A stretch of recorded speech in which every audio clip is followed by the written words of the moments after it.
Just when you thought the storm of three-letter acronyms like THC, CBD, and CBN had ebbed, the pro-cannabis community homes in on another razor-thin distinction between cannabinoids in hopes of a legal workaround, the Delta-9 versus Delta-8 THC split. Take a deep breath. We realize there's a ton of misinformation surrounding everything cannabis right now, but we're here to help with a clear breakdown of Delta-8 tetrahydrocannabinol. It all starts in the fan-leafed enigma that is the cannabis plant, so let's begin there.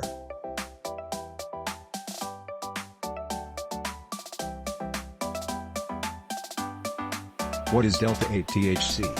Along with its much more popular cousin, Delta-9 THC, Delta-8 THC belongs to a class of more than 100 cannabis-based chemical compounds known as cannabinoids. CBD, CBN, CBG, and all the THCs are cannabinoids. Delta-8 THC is also psychoactive, meaning it can elicit a high when consumed. However, Delta-8 THC is much less abundant in the cannabis plant than Delta-9 THC, seldomly rising above a concentration of 1% in unaltered plants. Selective breeding can increase this number slightly, but the most efficient way to increase the amount is to synthesize Delta-8 THC from other cannabinoids. We'll get to that in a moment. What are the purported benefits of Delta-8 THC? According to this PubChem information sheet on the compound, Delta-8 THC can help with nausea and vomiting, stress, low appetite, pain, nerve tissue and dysfunction. The majority of its interactions with the nervous system take place at the CB1 receptor, of which it is an agonist, stimulator. The CB1 and CB2 receptors, the compounds that interact with them, and the enzymes that break these compounds down are collectively referred to as the endocannabinoid system. The THC cousins, CBD, CBN, and all those other cannabinoids work because the body already has this system in place. Delta-8 THC stimulates CB1, and to a lesser extent, CB2, which contributes to dozens of physiological processes that support the above benefits.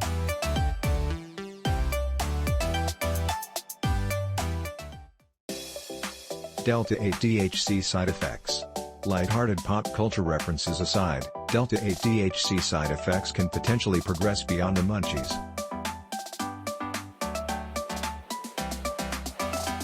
Yes, it's a naturally occurring compound, but so is arsenic. A study by Shaare Zedek Hospital in Jerusalem examining the efficacy of Delta, as with all compounds and/or drugs, quantity, co-administration of other meds or alcohol, medical history, and several other factors can affect risk factors for side effects. Now to address the elephant in the room, how is Delta-8 THC similar to and different from Delta-9 THC? For starters, the above side effects are much less frequent and potent with Delta-8 THC. Similarities and differences between Delta-8 and Delta-9 THC. Press coverage is just the beginning when it comes to the several differences between these compounds, and at the same time, they are similar in many regards. First and foremost, they're made of the same stuff, but built differently. Chemical structure. Both of these cannabinoid molecules contain the exact same number of the exact same elements. The chemical formula for Delta-8 THC and Delta-9 THC is C21H30O2. However, the way the atoms bond to each other is slightly different. Where Delta-9 THC has a carbon-to-carbon double bond on the 9th carbon atom, Delta-8 THC has a carbon-to-carbon double bond on the 8th. These two molecules are what chemists refer to as isomers or structural analogs of each other, molecules composed of the same atoms, but structured differently.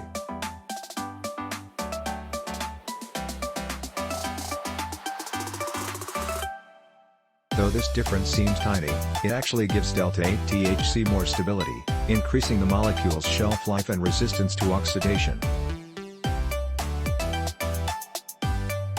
Potency.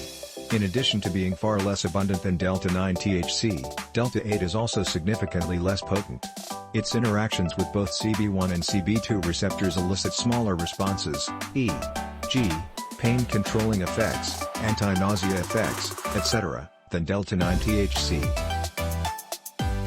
Recreational and more functionally minded users who prefer a milder high can turn to Delta-8 THC. were those in either. Finally, there is almost no discernible difference between the pharmacodynamics of delta-8 and delta-9 THC, both follow the same pathway in the body.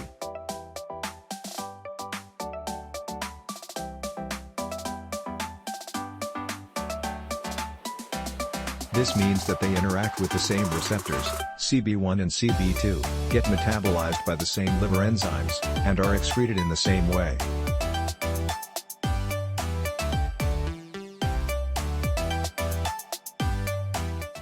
For anyone interested in the fine print, this study from Hokuriku University in Japan breaks it down by the enzyme. Of course, there are a few discrepancies between how the two compounds are absorbed, but they're so small, it's safe for our purposes to consider them negligible. Legality. The 2018 Farm Bill explicitly excludes products containing more than 0.3% THC from the definition of industrial hemp, i.e., federally legal hemp.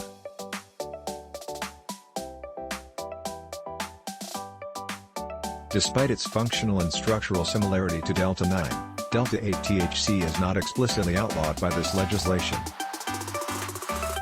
However, here's the problem, that rule was only pertaining to compounds naturally present in the hemp plant.